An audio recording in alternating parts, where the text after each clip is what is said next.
The moment my lips met Daniel's, the world seemed to shatter in slow motion. Behind us, the soft chatter of the restaurant died mid-sentence. Silverware froze mid-air. My husband, Ethan, stood a few feet away, jaw locked, eyes widening as if trying to convince himself he hadn't just seen what he'd seen. For a heartbeat, no one moved. Then, his glass slipped from his hand and shattered against the marble floor.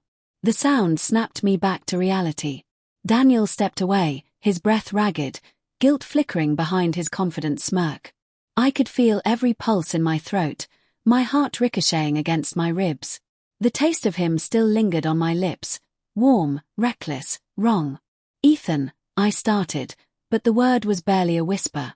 He didn't answer. He just stared, as if I'd turned into someone he'd never met before. And maybe I had.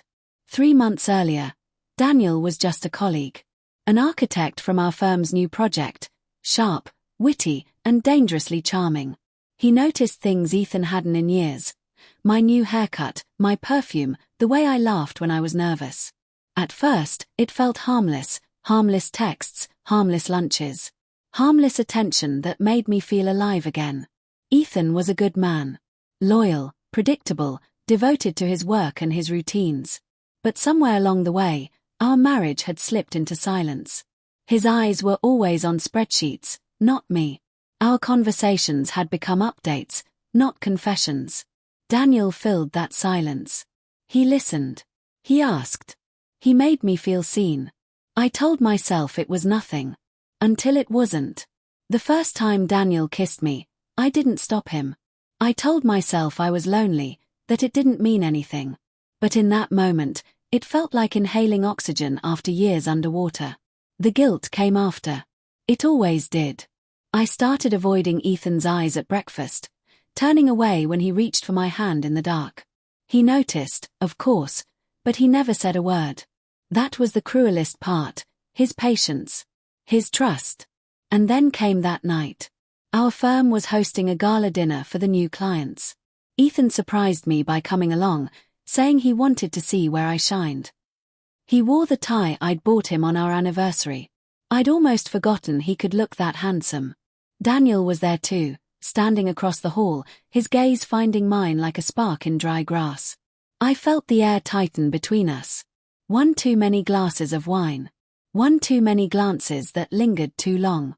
And one devastating moment of weakness. When Ethan caught us, I expected fury.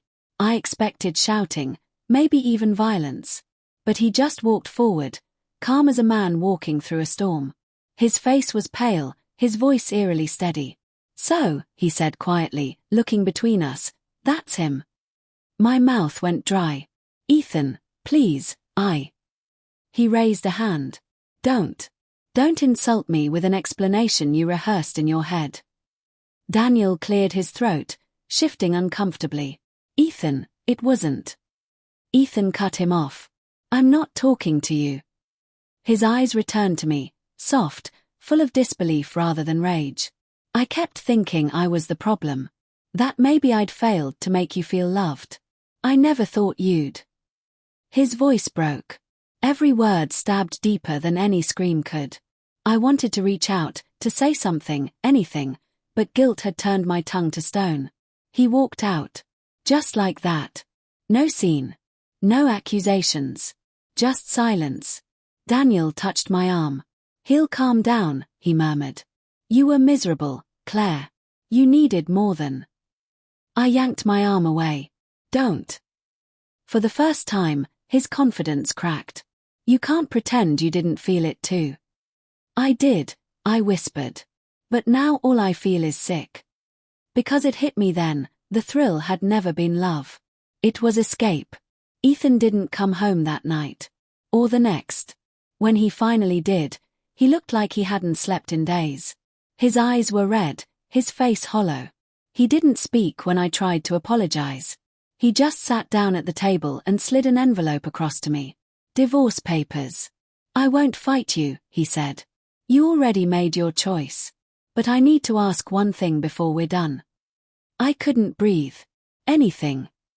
He leaned forward, voice shaking. "Why? Just tell me why him." I stared at the papers, my tears smudging the ink. Because he looked at me like I still mattered. Because you stopped. The words fell out before I could stop them. He closed his eyes, nodding slowly. Maybe I did. Maybe I thought love was supposed to outlast the silence. He stood up, lingering for a moment by the door. But you didn't have to destroy us to remember you existed.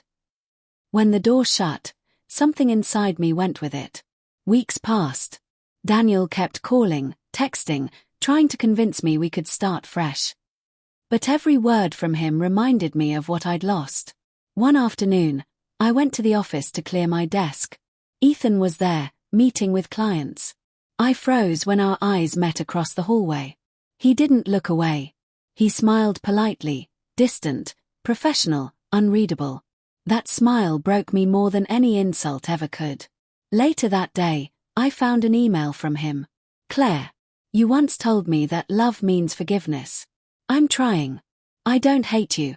I just can't be the man who stands between you and the consequences of your choices. Take care of yourself. I cried until my throat went raw. Months later, I saw Ethan again, at a cafe downtown. He was with someone. She laughed at something he said, and he looked at her the way he used to look at me years ago. Soft, unguarded, alive. He saw me.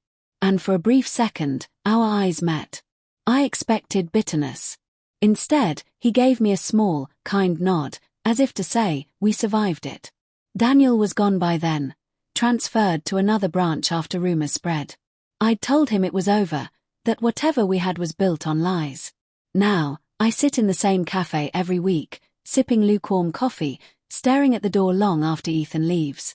Not because I want him back, but because I finally understand the weight of what I broke, something quiet, sacred, and irreplaceable.